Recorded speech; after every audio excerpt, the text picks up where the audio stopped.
দিনটা 24শে ডিসেম্বর, সাল 1886। এক গভীর শীতের রাত।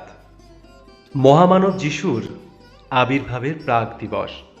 এই রাতেই তৎকালীন ভারতবর্ষের আধ্যাত্মিক তথা সামাজিক অভিমুখ বদলে দেওয়া যুগান্তকারী একটি মুহূর্ত এসেছিল হুগলি জেলার একটি শান্ত অখ্যাত গ্রাম আঁটপুর।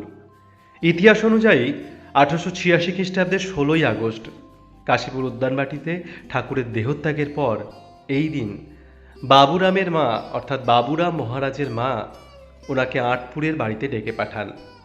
ওরা ছিলেন আঁটপুরের জমিদার।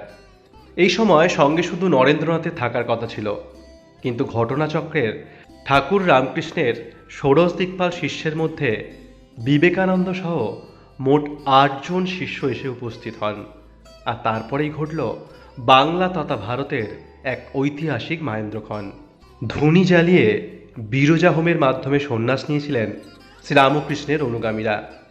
সেই ঘটনাকে মাথায় রেখে আজও প্রতি বছর 24শে ডিসেম্বর ধুনি উৎসব পালিত হয়ে আসছে বাবুরাম মহারাজের ভিটেতে, অধুনা যা আঁটপুর রামকৃষ্ণ মঠ নামে পরিচিত।